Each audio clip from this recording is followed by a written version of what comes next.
Hello students, welcome again in a physics class।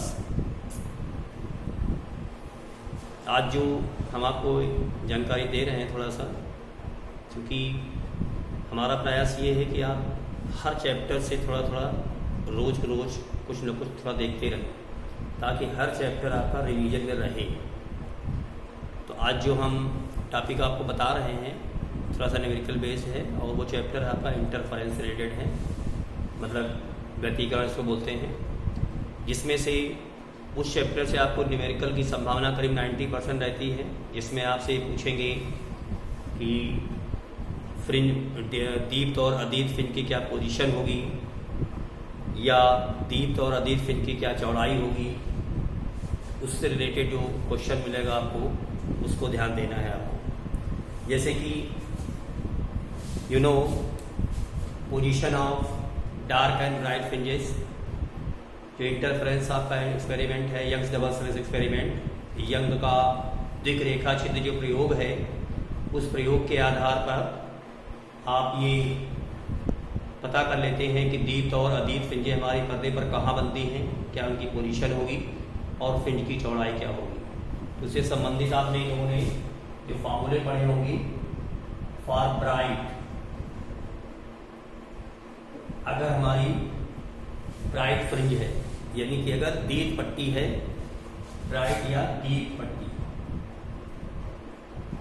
दीप्त fringe,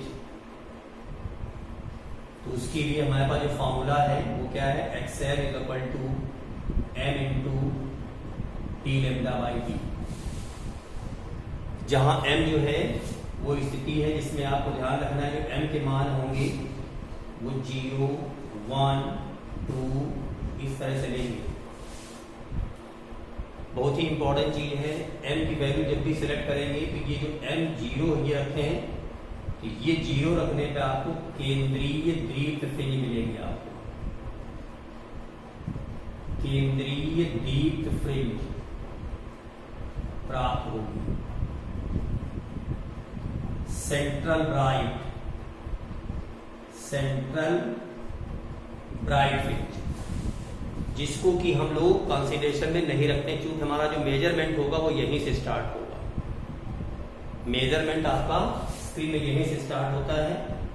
ये आपकी सेंट्रल ब्राइट फ्रिंज है, इसके ऊपर या नीचे आपको दीप्त और अदीप्त पट्टियां आपको मिलेंगी। तो ये अच्छे से ध्यान रखना है आपको कि जब भी दीप्त फ्रिंज की स्थिति निकालनी होगी तो m का मान 0 सिलेक्ट नहीं करेंगे। इस पोजीशन को आप रेफरेंस फ्रिंज भी कह सकते हो, रेफरेंस पॉइंट, यानी कहाँ से मेजरमेंट लेना है आपको। तो सीधी सी बात ध्यान रखनी है आपको कि अगर आपसे उन्होंने कहा कि चौथी डार्क पोजीशन निकालिए, तो चौथी डार्क निकालिए तो m की वैल्यू जो 4 होगी वो आप सीधे सीधे सिलेक्ट कर लेंगे। ठीक है ना, मतलब आपको ज़्यादा दिमाग लगाने की जरूरत नहीं है। अगर जो भी वो फ्रिंज कह रहे हैं, जैसे उन्होंने कहा कि चौथी ब्राइट फ्रिंज की पोजीशन निकालिए, यानी चौथी दीप्त फ्रिंज की स्थिति निकालिए, तो उसके लिए m का मान सीधे सीधे आप 4 रख देंगे। वैसे काउंट करेंगे तो 0, 1, 2, 3, 4, 5 नंबर पे आ रही है, तो सीधे जो friंज कहें उसी पोजीशन को आपको, यानी उसी नंबर को आपको सिलेक्ट कर लेना है। ठीक है ना। और जो डार्क फ्रिंज हमारी होंगी, डार्क फ्रिंज, डार्क यानी कि जो अदीप्त पट्टी होगी, उसके लिए जो फॉर्मूला है XM = m-1/2 d⁻/t। इसमें भी जो m के वैल्यू हैं वो आपके 1, 2, 3, इसमें आपको ज़्यादा दिमाग लगाने की जरूरत नहीं है, क्योंकि इसमें 0 तो है नहीं। इसमें जो भी नंबर आपसे कह रहे हैं वही नंबर ले रहे हैं, लेकिन जो नंबर इसमें लेते थे वैसे ही इसमें भी लेंगे। फार्मूला में चेंजमेंट है, देखिए यहाँ पे m है और यहाँ पे क्या है, m-1/2। ठीक है ना। t जो है वो क्या है कि जो रेखा छिद्र होगी, ये जो रेखा छिद्र है S1 और S2 और पर्दा, ये हमारा पर्दा है, इसकी बीच की दूरी है। और जो स्मॉल d है, दिस इज व्हाट, ये सेपरेशन बिटवीन स्लिट्स, ये रेखा छिद्रों के बीच की दूरी है। And this is distance between slit to screen, यानी कि ये स्लिट से स्क्रीन के बीच की डिस्टेंस है। क्लियर? एंड लेमडा, लेमडा क्या है, जो भी लाइट यहां से इंसिडेंट हो रही है, जो लाइट इंसिडेंट होगी उसकी क्या होगी, ये वेवलेंथ होगी। तो जैसे उसी से बेस्ड हम आपको एक क्वेश्चन बता रहे हैं, आपको थोड़ा ध्यान दीजिएगा थोड़ा सा। जैसे क्वेश्चन उन्होंने दिया है कि एक प्रकाश यंग का द्विरेखा छिद्र प्रयोग है और उस पर 5000 एंगस्ट्रॉम तरंगदैर्घ्य का एक वर्णी प्रकाश जो है इंसिडेंट है। जो लेमडा है वो 5000 angstrom, a monochromatic light of wavelength 5000 angstrom is allowed to fall on double slit, यानी द्विरेखा छिद्र पर यह अप्लाई किया गया है। तो हुआ क्या है, fringes are from a screen, जो फ्रिंजे हैं इस स्क्रीन पर एक सब लोग 5 मीटर की दूरी पर, सॉरी 1 मीटर की दूरी पर प्राप्त हुई है। यानी कि जो स्क्रीन है वो स्लिटों से, यानी कि ये जो S1 और S2 हैं इनसे जो डिस्टेंस है वो 1 मीटर, इसे हमने क्या कहा था, D कहा था। So that is D is equal to 1 metre.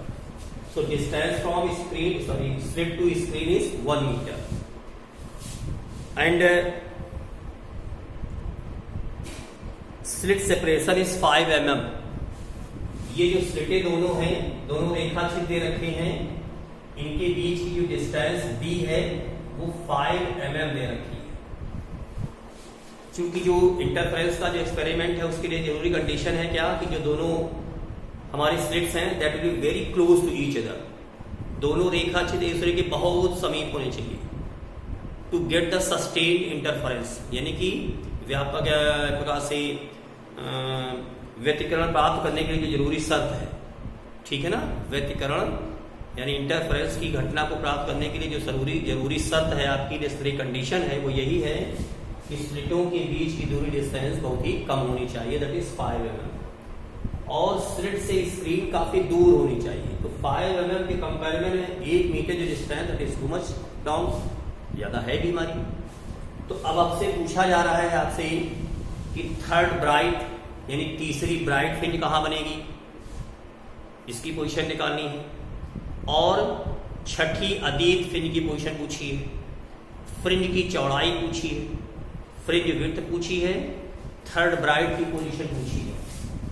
Third bright यानी कि तीसरी अदीत की पोजीशन पूछी है, पहली बात। सेकेंड, सिक्स्थ डार्ट, इसकी पोजीशन पूछी है, और फ्रिंज विड्थ मीन्स फ्रिंज की चौड़ाई, इतनी बात पूछी है।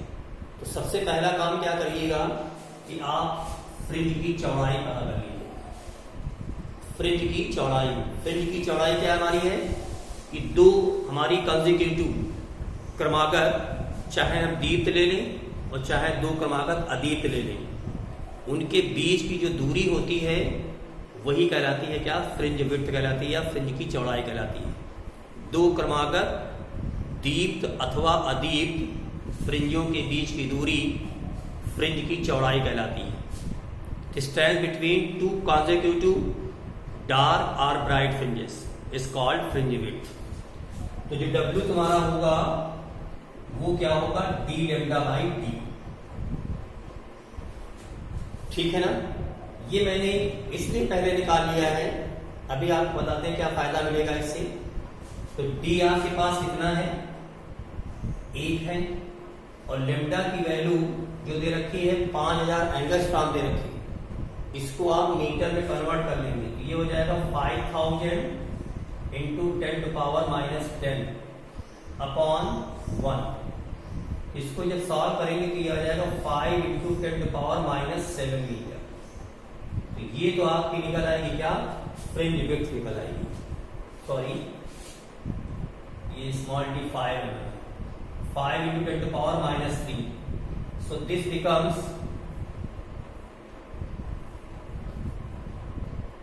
10 to power 3 3 6 हो जाएगा 10 to the power -4 मीटर। तो जो फ्रिंज विड्थ हमारी निकली वो कितनी निकल आएगी, 10 to the power -4 मीटर निकली। क्लियर। अब आपको जैसे इसमें कहा गया है कि तीसरी ब्राइट तो तीसरी ब्राइट के लिए हमको क्या करना है, m की वैल्यू यही 3 सेलेक्ट करनी है। m की वैल्यू हम कौन सेलेक्ट करेंगे, 3। तो यहां जब हम थर्ड ब्राइट निकालेंगे यानी x3 क्या हो जाएगा, 3 into D lambda by D. अभी फॉर्मूला बताया मैंने आपको, m D lambda by D. This D lambda upon D, ये जो डी लेमडा अपॉन डी यही क्या है, फ्रिंज की चौड़ाई है। तो फायदा ये हुआ कि फ्रिंज चौड़ाई आपने पहले से निकाल लिया, तो वही वैल्यू यहाँ पर आप आके प्लेस कर देंगे। तो 3 इंटू 10 टू पावर माइनस 4। तो आपको तीसरी जो डीप फ्रिंज हमारी होगी उसकी पोजीशन आपको पता चल जाएगी। क्लियर। अब बात आती है, इन्होंने कहा है 6 डार्क पूछी इन्होंने, यानी कि x6 डार्क ये पूछी है। तो हमने भी फॉर्मूला क्या बताया था, n-1/2 into D lambda by D. This D lambda by D ये हमारा क्या है, फ्रिंज विड्थ है, यानी फ्रिंज की चौड़ाई है। तो ये हो जाएगा 6 - 1/2 into D lambda by D. ये हो जाएगा 12 - 1 यानी कि 11/2 into W. 11/2 into W. W क्या है, फ्रिंज विड्थ है, और जो हम पहले से निकाल चुके हैं। ये हो जाएगा 11/2 इंटू 10 टू पावर माइनस 4। तो ये छठी अदीब पोजीशन निकल आई आपकी, फ्रिंज विड्थ निकल आई, और तीसरी डार्क पोजीशन। तो ये अच्छे से ध्यान रखिएगा, इससे बेस्ड आपको इस चैप्टर से न्यूमेरिकल आपको मिलेगा ही मिलेगा। नेक्स्ट वीडियो में आपको इसी से रिलेटेड और भी क्वेश्चन थोड़ा सा जो डिफरेंट होंगे वो भी हम कराएंगे आपको। ध्यान रखिएगा। If you like the video, you like and subscribe also. Thank you.